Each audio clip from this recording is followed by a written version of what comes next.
Olá, meu nome é Alessandra, sou professora na área de gestão de pessoas do curso de administração da PUC Minas, Campus Poços de Caldas. E estou aqui para a gente refletir um pouquinho sobre os desafios pessoais diante dessa crise que estamos vivenciando. Uma crise em todos os sentidos, uma crise complexa que começou na saúde, se expandiu para a política, economia e, por que não dizer, uma crise pessoal. Digo que é uma crise pessoal porque a gente está no meio desse tsunami todo e, além de tudo, estamos numa condição de isolamento social. Nós, seres sociáveis, nós que precisamos conviver em sociedade. Então, tudo isso nos causa muito estresse. Tudo isso nos traz medo, angústia, porque estamos diante de uma situação que nunca vivenciamos antes, né? Estamos diante de incertezas, de inseguranças. E, além de tudo, projetos que nós havíamos começado ou planejado foram suspensos e aí a gente ficou meio perdido sem saber o que fazer. Quando a gente entra nessa situação, o nosso cérebro aciona um mecanismo de defesa, né? E também de reação. Esse mecanismo de defesa e de reação, ele nos impele a fugir ou a lutar. Acontece que esses mecanismos estão imbuídos de muitos gatilhos. Gatilhos que nós fomos criando no decorrer da nossa vida, por conta da nossa própria história, mas que muitas vezes neste momento não são suficientes ou não são adequados para solucionar os nossos problemas. Então, qual é o nosso grande desafio? O nosso grande desafio é parar por um momento, respirar e buscar dentro de nós outras soluções. Porque, segundo a neurociência e segundo pesquisas que vêm acontecendo pelo mundo todo, nós temos uma equação simples, porém extremamente verdadeira. Pensamento gera sentimento, que gera comportamento.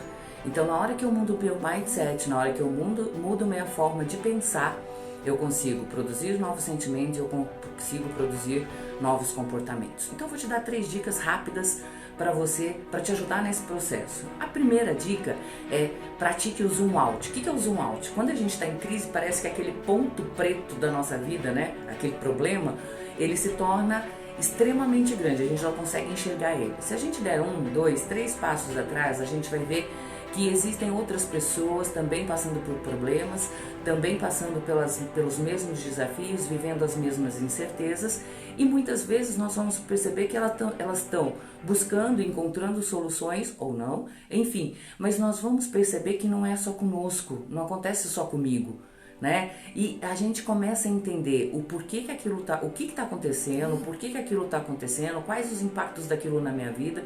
A gente consegue fazer então uma análise mais cognitiva, mais racional do que estamos vivenciando, e a partir desse conhecimento do nosso pensamento a gente consegue então começar a fazer a mudança. A segunda mudança tem a ver com os nossos sentimentos. Quando a gente está vivenciando esses momentos de crise, é muito comum, já que a gente está num momento de angústia, de incerteza, de medo, a gente meio que dá uma paralisada.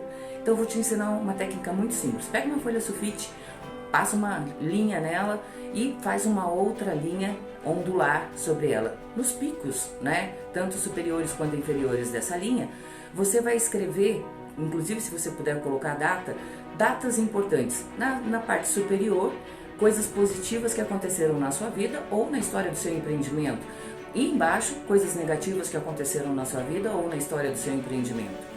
Em relação às coisas positivas, você vai resgatar aquele sentimento, você vai pensar, vai relembrar aquele momento, aquela cena, e com certeza bons sentimentos virão à tona. Em relação ao que deu ruim, né, o que não deu certo, eu quero que você encontre nesses pontos quais foram as suas ações e quais foram as suas atitudes que fizeram com que aquela linha subisse novamente, porque com certeza teve um movimento importante seu que fez com que aquela linha subisse de novo.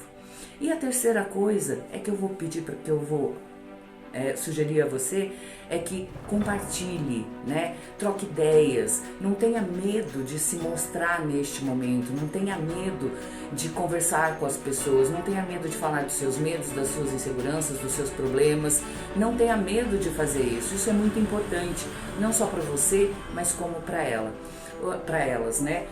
O ano passado eu aprendi uma frase muito importante que mudou muita coisa na minha vida, uma frase simples. Essa frase é a seguinte: assim como eu. Então, quando eu olho para alguém, né, que também está ali vivenciando tudo isso, e eu penso assim, assim como eu, ela também sente medo, assim como eu, ela está em busca de soluções, assim como eu, ela ela precisa se movimentar, você começa a encontrar forças e a encontrar novas soluções, porque você se abre, né? Você conversa, você se coloca na arena. Tem um livro que se chama Antifrágil, do Taleb, que ele fala que muitas vezes nós nos percebemos frágeis diante da situação, mas que na verdade essa fragilidade é muito mais uma idealização nossa do que uma realidade, porque nós somos potencial, nós temos em nós todo esse potencial. Viviane Mosé, uma filósofa brasileira, fala que se nós parássemos de aprender hoje e somente reconectássemos os nossos conhecimentos, nós teríamos a percepção de saber 3 vezes mais do que nós sabemos. Então é isso, eu acredito em você, eu acredito que você pode e vai fazer diferente, eu acredito que nós juntos vamos superar tudo isso e eu espero que essas dicas possam te ajudar no seu dia a dia, possam aí abrir, né, iluminar alguma partezinha desse caminho que nós estamos aprendendo a trilhar juntos. Muito obrigada e até uma próxima oportunidade.